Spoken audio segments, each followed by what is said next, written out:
আসসালামু আলাইকুম, নাজনীন নাসির দৌলা স্বাগত জানাচ্ছি এনটিভির সন্ধ্যার খবরে। ন্যাশনাল ব্যাংক লিমিটেড শিরোনাম শুনছিলেন, এবার নিয়ে যাচ্ছি পুরো খবরে।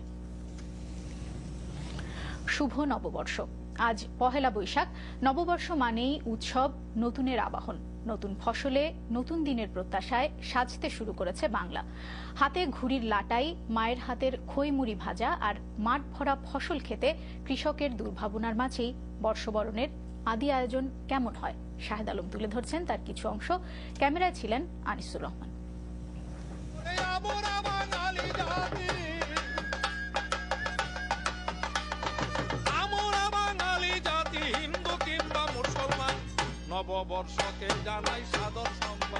টাঙ্গাইলের সুনীলবাবুর বাড়িতে পহেলা বৈশাখকে সাদর সম্ভাষণ জানানোর এই আয়োজনে জাতি ধর্মের ব্যবধান যেন নেই। ঢোলের তালে তালে, হাতের তালুতে বাদ্যের দোদনা সৃষ্টি করছে যে প্রজন্মের চোখে মুখে, তা শুধু এদের কালেই সৃষ্ট নয়, হাজার বছরের চলমান শিক্ষা, বাঙালির বর্ষবরণ ঐতিহ্য।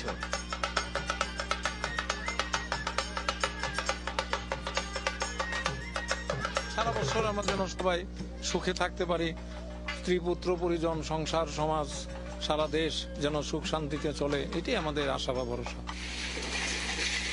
পাশের গ্রামে জরিনাদের রান্নাঘরে চটপট চটপট শব্দের আগমনও নতুন বছরের অন্যতম বড় অনুষঙ্গ।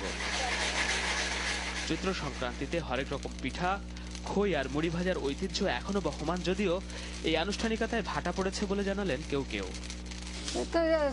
চৈত্র মাসে তো বেশি চলছে পয়লা বৈশাখের জন্য।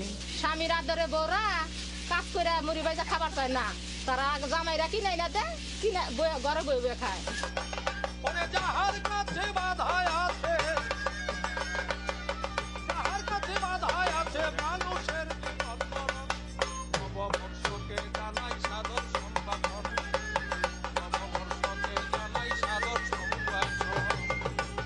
হেসেলে যখন খইমুড়ি, মাঠে তখন কৃষক দুলাল মিয়া নতুন ফসলের ক্ষেত তৈরিতে ব্যস্ত। নববর্ষের উল্লাস তার মধ্যেও আছে, যদিও কালবৈশাখী নামক শব্দটির জন্য একটু দুশ্চিন্তাও ভর করেছে। মাঠ জুড়ে তার সবুজ বোরো ধানের ক্ষেত আছে বলেই। আবার মধ্যে আল্লাহ যেন আমাকে খুব ভালোভাবে ধান ধান আবার টাবার যা করি, ঝড় বৃষ্টি যেন আল্লাহ না দেয়, এটাই আমাকে আশা।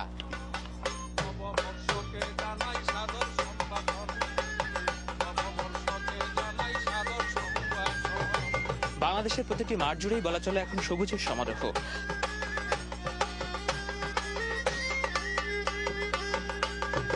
৮০% কৃষকের দেশ বাংলাদেশের প্রতিটি মাঠে কৃষকের কষ্টের এই ফসল এখন ঘরে ওঠার অপেক্ষায়। এর মধ্য দিয়ে যে নতুন একটি বছর আসলো, সেই বছরের প্রাকৃতিক দুর্যোগে এই ফসল বিনষ্ট হবে না, তাদের শ্রম তারা ঘরে তুলতে পারবে, আগামী 12টি মাস তারা সুখ ও স্বাচ্ছন্দ্যে কাটাতে পারবে, এমন প্রত্যাশার জন্যই নববর্ষকে বরণ করে নেওয়ার এত আয়োজন। তাদের সেই প্রত্যাশা পূরণ হোক। Shahed Alam, NTV news, Tangail. সূর্যোদয়ের সাথে সাথে রমনা বটমূলে বাংলার নতুন বছরকে বরণ করল ছায়ানট। একক ও দলীয় পরিবেশনায় মুখরিত ছিল গোটা রমনা।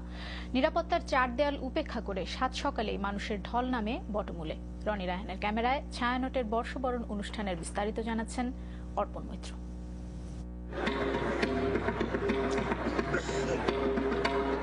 জীর্ণ পুরাতনকে পিছনে ফেলে আবার এসেছে পয়লা বৈশাখ। রমনা বটমূলে ছায়ানটের ঐতিহ্যবাহী বর্ষবরণ অনুষ্ঠানে 1416 বঙ্গাব্দকে বরণ করে নেওয়া হলো তবলা লহরায়। এরপর কখনো একক, কখনো দলীয় পরিবেশনায় চলে ছায়ানটের বর্ষবরণ। 1967 সাল থেকে নানা প্রতিকূলতায় চড়াই উতরাই পেরিয়ে ধারাবাহিকভাবে এই আয়োজন করে আসছে প্রতিষ্ঠানটি। অপ্রীতিকর কোনো ঘটনা এড়াতে গোটা রমনা এলাকায় ছিল নজিরবিহীন নিরাপত্তা ব্যবস্থা। পুলিশ ও গোয়েন্দা বাহিনীর পাশাপাশি এবারে রমনায় মোতায়েন করা হয় সোয়াত ফোর্স। এত কড়াকড়িতে কিছুটা অসুবিধায় পড়ে গান শুনতে আসা সাধারণ মানুষ, কিছুটা বিব্রত ছায়ানট কর্মকর্তারাও।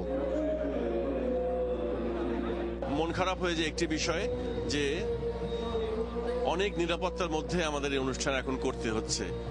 তো আগামী দিনগুলোতে আমরা আশা করব এই পরিস্থিতির পরিবর্তন হবে, দেশের মানুষ যাতে আরো সুষ্ঠুভাবে এখানে আসতে পারে এবং সেই প্রাণ দিয়ে মন দিয়ে এই গানগুলো উপভোগ করতে পারে। সূর্য তখন অনেকটাই তাপ ছড়াতে শুরু করেছে, বাড়ছে বেলা, বাড়ছে লোক সমাগম।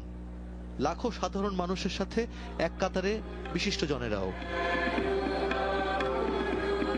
সংস্কৃতির সঙ্গে ওতপ্রোতভাবে সংশ্লিষ্ট এই দিন, আমাদের গর্বের এই দিন। আর এইখানে রমনার বটমূল, এটা আমাদের, এটা এই এলাকা, এই আয়োজন আমাদের গর্বের ধন। হ্যাঁ, এবার খুবই সুন্দর, মানে খুব সিস্টেমটা খুবই ভালো। প্রতি বছর আসি, তারপরে এই যে আমরা বাচ্চাদেরকে নিয়ে আসি, ওদেরকে দেখাই, ওদেরকে বুঝাই যে দেশের জাতির দর্শনের জন্য আজকের এই শুভ কামনা করে আজকে এখানে বটমূলে আমরা এসেছি। আবহমান বাংলার সাংস্কৃতিক উত্তরাধিকার বছরের পর বছর ধারণ ও বহন করে যে সংগঠনটি নগরীর মানুষকে এক কাতারে মিলিয়ে দিয়েছে তার নাম ছায়ানট সঙ্গীত বিদ্যায়তন। সার্বজনীন উৎসবের এই দিনটিতে জাতি ধর্ম নির্বিশেষে সকলে একযোগে মিলিত হয় পেছনের দিনগুলোর ক্লেদ হানাহানি বিদ্বেষ ভুলে নতুন এক আনন্দ মেলায়। অর্পণ মৈত্র, এনটিভি নিউজ, রমনা বটমূল, ঢাকা। রমনা বটমূলে ছায়ানটের আয়োজনের মতোই চারুকলার মঙ্গল শোভাযাত্রাও এখন বাংলা বর্ষবরণের অনুষঙ্গ। এই শোভাযাত্রা যেন অশুভ অমঙ্গল ছেড়ে মঙ্গলের পথে যাত্রা। গত 2 দশকে যেমন করে শরিক হয়েছে মানুষ, এবারও তার ব্যতিক্রম হয়নি। আনিসুর রহমানের ক্যামেরায় রিপোর্ট করছেন সুলতানা রহমান।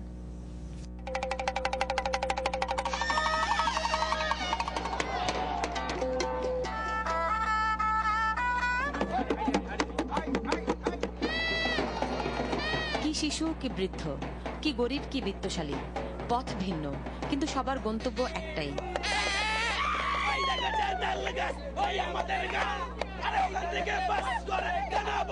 নিজের বাঙালি মনের প্রজাপতিটার যেন নানান রঙে বর্ণে ছন্দে পাখা মেলে ধরার দিন। আর তা বুঝি কিছুটা হলেও ধরা দেয় চারুকলার মঙ্গল শোভাযাত্রা।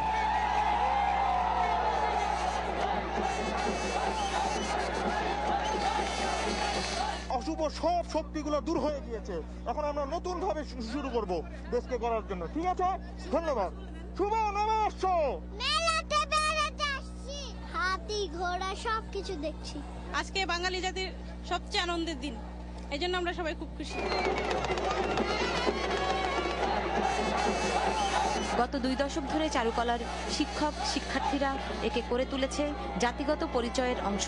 এবার সামাজিক, রাজনৈতিক, অর্থনৈতিক অস্থিরতার প্রতীক হিসেবে সর্বগ্রাসী কুমিরের পাশাপাশি রয়েছে সেই অস্থিরতা দূর করতে লক্ষ্মী প্যাঁচা, আর বৈশাখের আনন্দের প্রতীক হাতি। আমরা কে, আমরা কারা, কি আছে আমাদের, এই জিনিসটাই প্রথিত করার জন্য, বারবার মনে করিয়ে দেওয়ার জন্য কিন্তু আমাদের এই আয়োজন।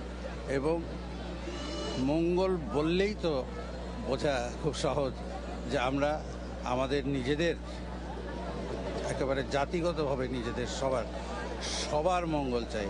আনন্দময় জীবন, সুখী সমৃদ্ধ জীবন আমাদের হোক।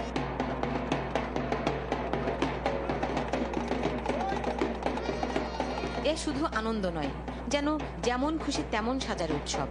গ্রামীণ বাংলার আবহে নিজেদেরকে সাজিয়ে এই দম্পতি টাঙ্গাইল থেকে এসেছেন মঙ্গল শোভাযাত্রায় অংশ নিতে।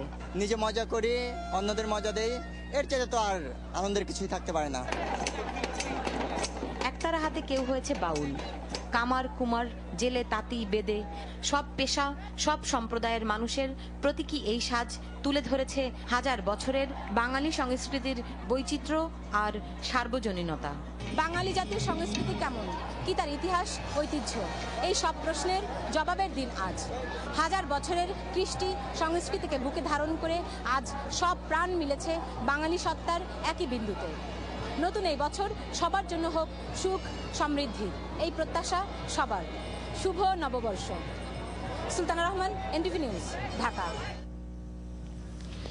সূর্যের আলো ছড়ানোর সাথে সাথে বর্ণিল আয়োজনে মুখর হয়ে ওঠে পাহাড়ি জনপদ। পাহাড়ি বাদ্যবাজনা আর বৈশাখী গানের তালে নেচে গেয়ে একাত্ম হয়ে যান আদিবাসী সম্প্রদায়ের সব বয়সী মানুষ, তুলে ধরেন নিজস্ব সংস্কৃতি। রিপন মৃধার ক্যামেরায় উৎসবের 3য় দিনের কথা জানাচ্ছেন জয়ন রহমান, সাথে ছিলেন খাগড়াছড়ি প্রতিনিধি আবু তাহের মোহাম্মদ।